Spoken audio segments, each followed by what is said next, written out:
생텍쥐페리의 책 어린 왕자의 내용 중에 많은 독자들이 손에 꼽는 유명한 글귀가 있습니다. 가장 중요한 건 눈에 보이지 않아. 비밀은 아주 단순해. 그건 마음으로 보아야 잘 보인다는 거야. 가장 중요한 건 눈에는 보이지 않아. 라고 하는 내용입니다. 우리가 인생을 살아가면서 봐야 될 중요한 것들이 있습니다. 중요한 것들이 있는데 가장 중요한 것은 잘 보이지 않는다는 것이죠. 못 본다는 것입니다. 봐도 무심결에 지나친다는 것입니다. 그러면 어떻게 해야 볼 수 있느냐? 그것을 볼 수 있는 단순한 비밀이 있는데 마음으로 보아야 잘 보인다는 것입니다. 한 번도 산을 본 적이 없는 사람의 눈에는 산이 눈에 보이지 않는다고 합니다. 산을 본 경험이 없기 때문에 누군가 옆에서 산이라고 말해주지 않는 이상 그것이 산이라는 것을 알지 못하는 것입니다.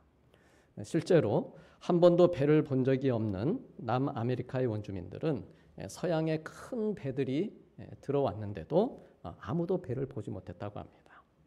보아도 보지 못하는 것입니다.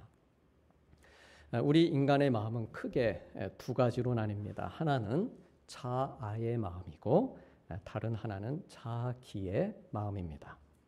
자아의 마음은 영어로 에고의 마음이고 자기의 마음은 셀프의 마음입니다.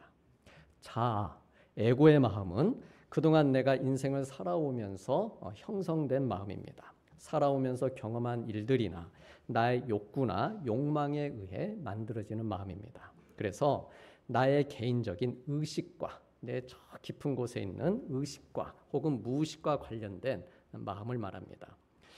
그런가 하면 자기, 셀프의 마음은 좀 더 넓은 의미의 마음입니다. 나의 의식뿐만 아니라 성격이나 가치관, 신념 등이 포함된 마음입니다.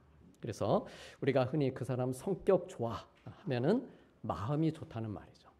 또 그 사람 가치관이 건전해 그러면은 그 마음이 건강하다는 말입니다.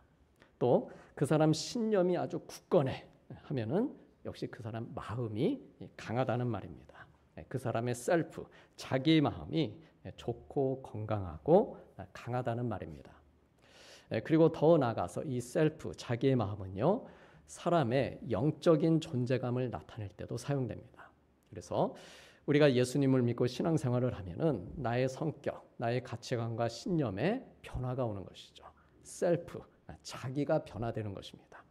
우리가 예수님 믿으면 흔히 나의 자아가 변화된다 이런 말을 합니다. 나의 자아가 죽었다거나 혹은 나의 자아를 십자가에 못 박았다 이렇게 우리가 표현을 합니다. 혹은 옛 자아와 새 자아를 구분해서 말하기도 합니다. 그런데요, 이 자아보다도 더 크고 포괄적인 것이 자기입니다. 그래서 우리가 예수님을 믿으면 나의 자아만 죽는 게 아니라 내가 죽는 것이죠. 자기가 죽는 것입니다. 자기를 십자가에 못 박는 것입니다. 나의 성격도, 나의 가치관도, 나의 신념도 십자가에 못 박는 것이죠. 그래서 바울은 내가 그리스도와 함께 십자가에 못 박혔다라고 했고, 우리 예수님께서도 누구든지 나를 따라오려거든 자기를 부인하고 자기 십자가를 지고 나를 따를 것이니라 라고 하셨습니다. 나를 십자가에 못 박는다 무슨 말일까요? 십자가에 나를 못 박으셨습니까? 네, 그 자리에 앉아 계십니까? 달려 계셔야지. 나를 십자가에 못 박는다는 말은 나를 주님의 사랑에 맡겨드린다. 그런 말입니다. 왜냐하면 우리 주님께서 나를 사랑하셔서 십자가를 지셨기 때문입니다. 사랑으로 감당하신 십자가였습니다. 그러므로 나를 십자가에 못 박는다. 이 말은 내가 십자가에 나도 박혀서 고통스러운 삶을 산다. 그런 것이 아니고 나를 사랑하시는 주님, 그 주님께 내 인생을 맡겨드리고 주님이 내 안에 들어오시도록, 내 안에 들어오셔서 사시도록 그렇게 나를 내어드리는 것입니다. 나의 주인이 되셔서 내 삶을 인도하시도록 의지하고 나는 그 인도하심을 따라 오늘 하루도 믿음으로 사는 것입니다. 그래서요, 우리 주님이 시간의 주인이시다. 이것을 믿기 때문에 우리가 전통적으로 주일이라고 하는 이 시간, 날을 정해서 구별해서 예배를 드리는 것입니다. 그래서 이를 주일 성수라고 우리가 말을 합니다. 시간을 구별해서 시간의 주인이신 하나님께 드리는 마음. 이 마음이 곧 거룩한 마음이고 거룩한 나, 거룩한 자기로 계속해서 살아가는 그런 모습입니다. 또한 우리의 주님이 내 생각의 주인이시다. 내가 많은 생각하면서 사는데 그런데 내 생각의 주인이 주님이시다. 이것을 믿기 때문에 우리가 성경을 펴서 읽는 것입니다. 내 생각 안에 말씀이 들어오게 하는 것이죠. 또 주님이 내가 많은 일들을 하면서 살아가는데 내가 하는 일의 주인이시다. 이것을 인정하고 고백하면서 기도하는 것입니다. 기도하면서 내가 기도했는데 내가 구한 것들이 있는데 그 일들에 대해서 하나님께서 일하시는 어떻게 일하시는지 그것을 보는 것. 그것이 기도입니다. 또 하나님께서 우리에게 저마다에게 주신 많은 재능들이 있습니다. 달란트가 있는데 내 재능의 주인이심을 믿기에 그 재능을 가지고 봉사하는 것이죠. 또 내 물질의 주인이심을 믿기에 정성을 들여서 헌금하는 것입니다. 물질의 포인트가 있는 게 아니고 내 재정의 주인께 드린다. 이것이 포인트이고 그러므로 정성을 다해서 우리 주인께 이 물질의 주인이신 주님께 내 마음이 잘 전해지도록 그래서 우리가 정성을 다해 드리는 것입니다. 또한 내 관계의 주인이심을 믿기에 우리 성도들과 함께 교제를 나누는 공간, 이 교회에 나와서 신앙생활을 하는 것입니다. 꼭 주일에 교회 나갈 필요가 있는가? 있습니다. 주님 안에서 서로 연결이 되고 연합해서 하나됨을 이루고 우리 주님이 교회의 몸이자 머리이심을 고백하면서 교회에서 신앙생활을 이렇게 하는 것이죠. 그래서 우리가 이러한 삶의 방향을 정하고 훈련하며 사는 것이 바로 자기를 부인하고 자기 십자가를 지며 사는 삶이고 하나님의 자녀로 살아가는 중요한 삶의 모습인데 우리가 살아가다 보면 하나님을 보지 못하고 사는 때가 있습니다. 시간의 주인이신 하나님을 보지 못합니다. 그러면 어떻게 됩니까? 내 시간만 보면 살아가죠. 그 순간에 시간의 주인이신 하나님은 우리가 보지 못하는 것이에요. 시간의 주인이신 하나님을 보지 못하면 조급해합니다. 내 시계 보면서. 시간의 주인이신 하나님을 보지 못하면 또 내 시계 보면서 나태해지기도 쉽습니다. 또한 생각의 주인이 하나님인지 나인지 헷갈릴 때도 있습니다. 지금 내가 하고 있는 생각이 하나님 주신 생각인지 아니면 내 생각인지 헷갈릴 때 많으시죠.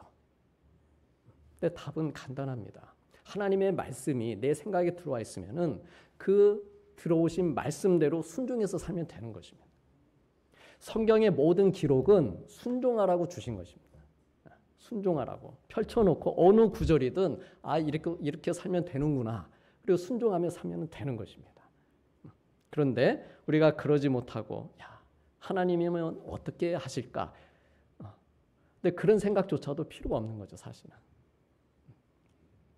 성경의 말씀이 하나님의 말씀이 내 안에 채워져 있게 되면은 그 말씀대로 헷갈릴 필요가 없는 것이죠. 내게 지금 주어진 상황에 맞는 말씀이 그 말씀이 나를 붙잡아야 줘야 되는데 내 안에 채워져 있는 말씀이 없으면 이 생각 저 생각 염려가 많고 고집을 피우기도 합니다. 일과 물질, 재능에 대해서도 상황에 따라서 어떤 때는 하나님이 주인이시라고 했다가 또 어떤 때는 내가 주인이라고 주장합니다. 그래서 이렇게 헷갈리지 않고 이 모든 것들의 주인이신 우리 하나님을 잘 보기 위해서 우리가 나의 마음과 뜻과 힘을 다해서 오늘 또 우리가 이렇게 믿음 생활을 하고 있는 것입니다. 그럴 때 시간의 주인이신 하나님께 내 삶 전체를 맡겨드릴 수 있는 것이죠. 오늘 이 예배를 드리면서 이게 1시간에 불과하지만 확장되는 것이죠. 1시간을 드리지만 이게 결국은 내 시간의 주인이 하나님이심을 고백하기 때문에 내 인생 전체를 드릴 수 있는 것이죠. 생각의 주인이신 하나님의 뜻을 알 수 있고 하나님께서 하시는 비밀스러운 일도 우리가 볼 수 있습니다. 예수님께서 제자들에게 천국의 비밀이 있는데 그 비밀을 아는 것이 너희에게는 허락되었다라고 말씀하셨습니다. 그래서 바울은 사람이 마땅히 우리를 그리스도의 일꾼이요 하나님의 비밀을 맡은 자로 그렇게 우리를 여길 것이다. 그리고 맡은 자들에게 구할 것은 충성이라고 했습니다. 충성, 곧 마음을 다해 하는 것이죠. 마음을 다해 예배드리고 마음을 다해서 기도하고 말씀 보고 물질을 구별해드리고 봉사하고 성도들과 마음을 다해서 교제를 나누면서 이렇게 교회 생활에서 성공한 모습, 이 6가지의 좀 전에 말씀드린 이 6가지의 교회 생활, 이것을 성공한 모습으로 그대로 세상에 나아가서 가정과 사회생활을 하면서 거기에서도 성공하는 것이죠. 그래서 하나님의 나라가 그렇게 해서 이루어지게 되는 것입니다. 하나님께서 기도원을 찾아오셨습니다. 우리가 이미 말씀에서 나누었듯이 큰 용사로 불러주셨고 함께 하시겠다 이렇게 약속하시면서 표징을 보여주셨습니다. 그리고 바알의 제단을 무너뜨리고 아세라 우상을 찍어내라 이렇게 시키시면서 이방의 우상을 이기고 정결하게 하는 훈련을 시키셨습니다. 그러면서 기도원의 이름이 우리가 지난주에 보신 대로 여룻바알, 바알과 싸우는 자 이렇게 바뀌었습니다. 미디안과의 싸움이 혈과 육의 싸움이 아니라 영적 싸움이라는 것을 알려주신 것입니다. 그리고 성경은 딱 이때에 맞춰서 미디안과 아말렉과 동방 사람들이 다 함께 모여 요단강을 건너와서 이스라엘과 싸우기 위해 이스라엘 골짜기에 진을 쳤다라고 말씀합니다. 그리고 여호와의 영이 기드온에게 임했다라고 말씀합니다. 진짜 영적 전쟁을 위한 준비를 시키신 것입니다. 기드온은 미디안과의 전쟁을 수행하기 위해서 이제 군사를 모읍니다. 그렇게 해서 몇 명이 모였습니까? 32,000명이 모였습니다. 그런데 기드온이 군대를 모은 것을 보시고 하나님께서 너무 많다고 말씀하십니다. 너무 많다. 너를 따르는 백성이 너무 많다. 이 많은 수의 군대가 싸워서 너희가 미디안을 이기면 너희가 잘해서 이겼다는 이야기를 할 테니 그들 가운데 두려워하는 사람은 집으로 돌려보내라. 이렇게 말씀하십니다. 사실 적군인 미디안과 아말렉 연합군은요, 기드온이 모은 32,000명보다 더 많은 숫자의 군대를 지금 가지고 있었습니다. 성경에 보니까 메뚜기의 많은 수와 같고 낙타의 수가 많아 해변의 모래가 많은 같이 많았다. 이렇게 기록하고 있습니다. 셀 수 없을 정도로 많았습니다. 그래서 32,000명의 군사를 모았음에도 불구하고 기드온이 적들을 두려워하면서 염려할 수밖에 없었습니다. 그런데 하나님의 생각은 32,000명이 너무 많아서 걱정이었습니다. 똑같은 수를 두고 기드온은 적다고 걱정, 하나님은 많다고 걱정. 인간적이고 상식적인 준비를 해온 기드온을 어쩌면 우리 하나님께서 비웃고 계셨을지도 모릅니다. 아직도 전쟁이 하나님께, 이 전쟁이 나에게 속한 것을 모르고 승리하기 위한 방비를 해온 기드온에게 진정한 무기와 군사는 하나님이심을 알려주길 원하셨습니다. 우리 성도님들, 우리가 스스로 내 길을 준비하고 계획하려고 하는 주된 이유 가운데 하나, 그 내면에는 불안함과 두려움이 있기 때문입니다. 잘 짜여진 계획을 가지고 있고 그리고 그 계획대로 내가 목표를 달성하게 되면 내가 두려움 없이 앞만 보고 잘 달릴 수 있을 것 같다. 그런 마음이 들기 때문이죠. 하지만 결과는 둘 중에 하나입니다. 자만하거나 절망하는 것입니다. 만일에 내가 계획을 세우고 준비했던 대로 성공하게 되면은 내가 계획을 잘 세워서 성공한 것이다 라고 생각하면서 자만합니다. 반대로 실패하면 어떻습니까? 자신이나 상황을 탓하면서 좌절하거나 낙심합니다. 하나님께서 그럴 소지가 충분히 있는 이 기드온과 이스라엘의 미래를 보신 것입니다. 그래 말씀하신 것이죠. 네가 준비한 대로 하지 말고 내 말에 순종해서 돌려보내라. 우리가 준비하는 것, 내가 이뤄내는 것들이 하나님께는 그렇게 큰 의미가 되지 않을 수도 있다라고 하는 것을 보여주시는 말씀입니다. 우리 성도님들, 이미 이 싸움은 영적 싸움으로 규정된 싸움입니다. 눈에 보이지 않는 싸움입니다. 정말 중요한 싸움이고 마음으로 봐야 싸울 수 있는 싸움입니다. 그런데 자기들의 숫자와 강함을 의지하면서 혈과 육의 싸움을 하게 되면은 그 숫자에 눈이 가려서 하나님께서 하시는 싸움을 볼 수 없었습니다. 승리하게 되면 그 승리의 주인이 자기들이 되는 것이죠. 그렇게 해서 7년 만에 평온을 되찾을 수 있을지는 모르겠지만 또다시 교만하고 그리고 자기들의 손을 자랑하면서 하나님을 멀리하는 삶을 살 것입니다. 그리고 그 평안도 그렇게 오래가지 못할 것입니다. 그래서 하나님께서 주신 이 말씀에 기도원이 어떻게 반응하느냐가 매우 중요했습니다. 만일에 네 그렇게 하겠습니다 하고 순종으로 반응하게 되면은 어떻게 되는 겁니까? 자기가 세웠던 계획을 포기해야 됩니다. 자기가 수고해서 모은 32,000명이 아무 의미 없는 것이 됩니다. 자기를 보고 모인 사람들입니다. 그런데 돌아가라. 그러면 그 사람들에게 실없는 사람이 되는 겁니다. 그러므로 기도원의 입장에서 정말 쉽지 않은 명령을 들은 것입니다. 그동안 자기가 앞장에서 바로 6장에서 자기가 하나님 만난 거는 만난 거고 그리고 지금은 자기 일 하기 위해서 전쟁하기 위해서 그 싸움터에 지금 나온 것입니다. 그리고 자기와 함께 뜻을 같이 한 사람들을 모은 것입니다. 그런데 그렇게 되면 그 일, 그 싸움의 주인이 누가 되는 것입니까? 자기가 되는 것이죠. 포도주 틀 기억나시죠? 포도주 틀에서 뭐 했습니까? 타작했습니다. 상수리 나무 아래 뭐 했습니까? 예물을 드렸습니다. 포도주 틀, 상수리 나무 아래에서는 하나님이 주인이심을 고백했습니다. 그런데 그곳을 벗어나서 전쟁터에서는 자기가 주인이 되는 것이죠. 우리가 교회에서 십자가 아래에서는 하나님이 주인이십니다. 그렇게 고백을 합니다. 그런데 가정으로 직장으로 사회에 나가서는 또다시 내가 주인으로 살고 있는 그런 우리의 모습을 보게 된다는 것이죠. 그런데 기도원은 앞에 6장에서 하나님 만나고 하나님 경험했던 그 일과 오늘 7장에서 전장에 나선 자기의 일을 따로 구분하지 않았다라고 하는 것이죠. 6장에서 하나님 만나고 훈련받은 그 신앙생활 아닙니까? 신앙생활 한 것입니다. 그 신앙생활을 자기의 삶의 현장, 그것도 목숨을 걸고 싸우는 전쟁터에 그대로 적용하고 있습니다.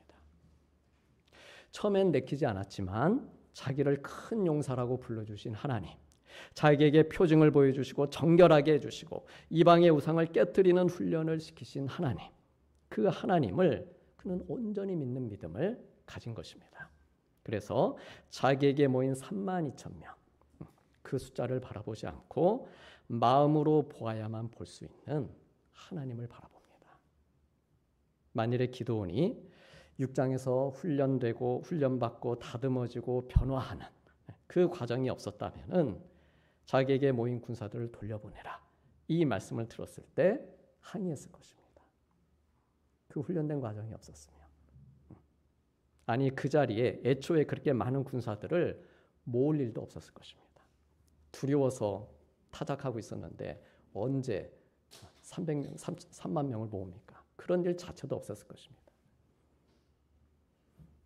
그곳에 모인 32,000명, 32,000명이 모인 것도 실은 하나님께서 그려주신 그림입니다. 그래서 자기가 모은 게 아닙니다. 그 훈련받는 과정이 있었기에 담대함을 얻어서 사람들을 모을 수 있었고 결국 그건 하나님께서 사실은 모아주신 것이죠. 근데 기도원의 눈에 이 그림이 보였다는 겁니다. 처음에는 32,000명을 모아놓고도 두려운 마음이 있었는데 하나님께서 더 모아라가 아니라 더 줄여라. 이 말씀을 하실 때 촉이 온 것입니다. 느낌이 온 것이에요. 하나님께서 이 싸움을 위한 큰 그림을 아직은 내가 잘 모르겠는데 뭔가 계획을 가지고 계시는구나. 그걸 깨달은 것입니다. 그래서 너무 많아 걱정이시라는 하나님, 그 하나님의 마음을 읽고 순종해서 이 싸움을 두려워하여 떠는 자 10,000명을 고향 앞으로 보낸 것입니다. 자기가 모은 것에 미련 두지 않고 다 돌려보냅니다. 숫자의 주인이 하나님이시고 일의 주인도 하나님이시고 나의 주인도 하나님이시고 이 전쟁의 주인도 하나님이심을 믿었기 때문입니다. 우리 사랑하는 성도님들, 30배, 60배, 100배로 늘리시는 분도 하나님이시고 32,000을 만으로 그리고 그 다음 300으로 줄이시는 분도 하나님이십니다. 우리가 하나님을 믿는 자들로서 이런 계산에 자유하고 능하지 않게 되면은 하나님을 우리가 제대로 믿고 살 수가 없습니다. 내 계산되는 대로만 살려면 하나님을 믿을 이유가 없죠. 나를 믿는 게 아니라 하나님의 지금 주어지고 있는 그 말씀을 더 믿고 순종하는 것입니다. 내 눈에 보기에는 32,000명도 너무 적어 보이는데 너무 많아 보인다는 주님의 그 말씀을 믿고 나아가는 것입니다. 기도는 줄이라 라고 하는 주님의 명령에 순종합니다. 그래서 두려워하는 자 22,000명이 돌아가고 10,000명, 약 3분의 1 정도가 남습니다. 그런데도 하나님은 아직도 많다고 하십니다. 아직도 많다. 정말 이해되지 않는 말씀이었습니다. 하나님께서 기드온에게 말씀하십니다. 10,000명의 군사들을 물가로 데리고 내려가라. 그리고 물을 손으로 움켜서 입에 올려서 먹는 사람들, 그들만 남기고 나머지는 돌려보내라 하십니다. 그래서 몇 명이 남았습니까? 최종적으로 300명이 남습니다. 97%가 돌아가고 3%가 남습니다. 하나님을 마음으로 보야만 이길 수 있는, 정말 마음으로 순종할 수 있는 그 영적 싸움을 위해 3%를 구별해 택하신 것입니다. 처음 모았던 32,000명을 기준으로 하면 3%가 아닙니다. 더 내려갑니다. 몇 프로입니까? 0.9%를 세우신 겁니다. 0.9%. 그리고 여기에 우리 하나님의 참으로 놀라운 영적 전쟁의 비밀이 담겨 있습니다. 0.9%면은 한 사람도 채 되지 않는 비율입니다. 32,000 가운데. 물론 사람이니까 0.9%일 수는 없죠. 1%죠. 그러나 숫자적으로는, 계산으로는, 산술적으로는 0.9%입니다. 한 사람이 되지 않는 거예요. 그러므로 이 싸움은 사람의 싸움이 아니라는 겁니다. 0.9% 가지고 어떻게 싸웁니까? 0.9% 된 사람 가지고. 하나님께서 하시는 싸움이고 승패의 결정이 하나님께 달려있다는 말씀입니다. 자기가 모았던 능력, 가능성의 1%도 되지 않는 숫자. 그러기에 오직 하나님을 의지해야 하는 싸움, 혈과 육의 싸움이 아니라는 것이 더 분명해졌습니다. 그러므로 이제부터 기도원이 해야 될 일은 더 하나님께 매달리고 더 하나님의 말씀에 순종하면서 이 주어진 영적 전쟁에 임하는 것입니다. 자꾸만 줄여가시는 하나님, 그분의 말씀을 들으면서 불안해하는 것이 아니라 줄이시는 하나님의 방법을 끝까지 신뢰했습니다. 그러면 우리 생각에 나머지 97%, 99%의 계획은 헛된 것이었는가 하는 생각이 들 수도 있습니다. 계획도 하지 못한다면 우리는 희망도 없이 손을 놓고 있어야 되는 건가 라는 생각이 들 수도 있습니다. 맞습니다.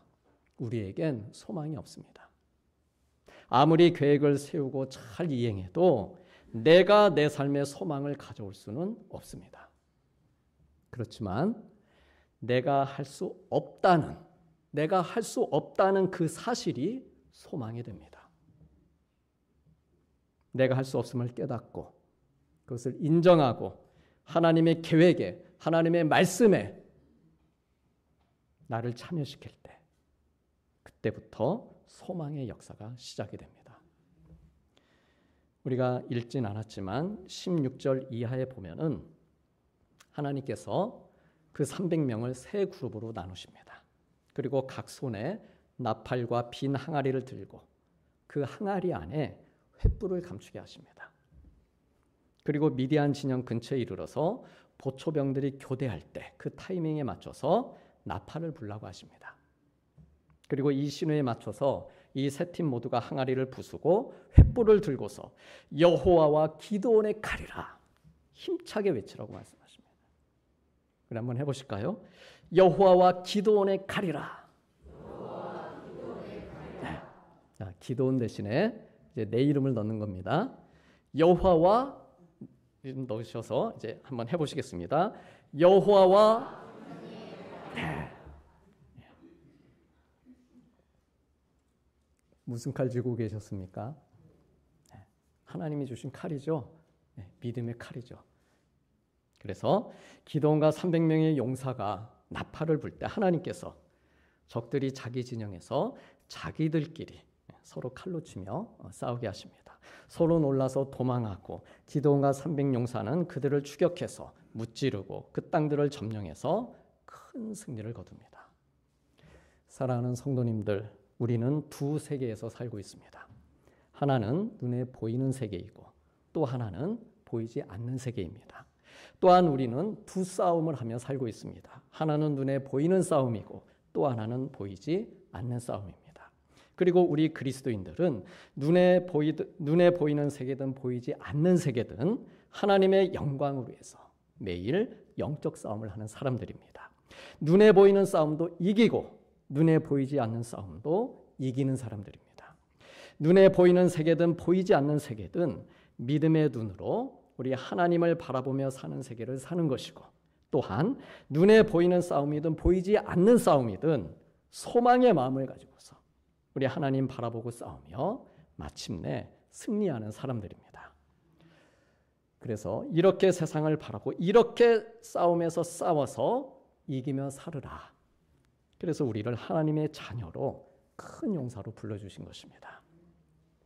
특별히 우리 예수님께서 우리를 위해 십자가에 달려 죽으심으로 눈에 보이는 이 땅 이 세계에서 보이는 싸움을 이기셨습니다. 십자가의 고통에 지지 않으시고 그 십자가에서 내려오지 않으시고 거기 골고다에 모인 모든 사람들에게 십자가에 달린 모습을 보여주심으로 이기신 것입니다. 그리고 다시 부활을 통해서 눈에 보이지 않는 세계에서도 내가 이겼다, 승리했다, 그것을 보여주셨습니다. 죄와 사망, 그리고 사람들, 그리고 사탄과의 육적인 싸움과 영적 싸움 모두를 이기셨습니다. 그래 주님께서 우리 모든 인류를 구원하셔서, 구원이 뭡니까? 건져주신 것이죠. 죄로부터 사망으로부터 건져주셔서 우리를 하나님의 손에 하나님의 자녀로 넘겨주신 것입니다. 그러므로 우리 사랑하는 성도님들, 내 눈에 보이는 세계만이 전부인 것처럼 그렇게 살지 않고 보이지 않는, 그러나 보여주시는 하나님의 나라와 하나님의 영광을 위해 사시기를 축복합니다. 또한 보이는 세계, 내가 늘 보면서 몸을 담고 사는 나의 가정, 일터, 교회, 그리고 우리나라가 나에게 정말 복이 되고 즐겁고 행복하고 형통한 세계가 되도록 하기 위해서 이미 큰 그림을 가지고 계신 우리 하나님을 온전히 믿으며 사시기를 축복합니다. 정말 마음으로 보야만 볼 수 있는 우리 하나님의 말씀, 책을 펴놓는다고 읽을 수 있는 게 아닙니다. 마음을 다해야, 내 마음으로 보아야 하나님의 말씀이 보아지고 깨달아지는 거 아니겠습니까? 내 마음으로 보아야만 볼 수 있는 이 살아계신 하나님의 말씀과 나에게 주시는 상황과 환경들 속에서 늘 깨어서 아멘으로 반응하면서 순종함으로 나를 온전히 드리는 헌신의 삶을 사시기를 축복합니다. 그럴 때에 하나님께서는 우리에게 눈에 보이는 세계와 내 눈에 보이지 않는 세계, 이 둘 다에서 일하시는 우리 하나님의 은혜와 신실하심을 보여주십니다. 눈에 보이는 싸움과 보이지 않는 싸움 모두를 이기시는 하나님의 주권, 그 능력을 우리에게 보여주십니다. 보여주실 뿐만 아니라 우리들도 주님과 함께 이기게 하시고 우리의 손에 하늘의 상급을 넘겨주십니다. 그러므로 우리 주님만이 내 삶의 주인이시요 산소망이심을 믿고 내 눈에 보이는 세계도 보이지 않는 세계도 하나님께 있습니다. 이렇게 고백하면서 내 앞에 주신 선한 싸움, 그 싸움을 믿음과 순종으로 잘 감당하시고 우리 하나님의 큰 용사로 승리하시는 우리 귀하고 복된 성도님들 되시기를 주님의 이름으로 축복합니다. 기도하시겠습니다.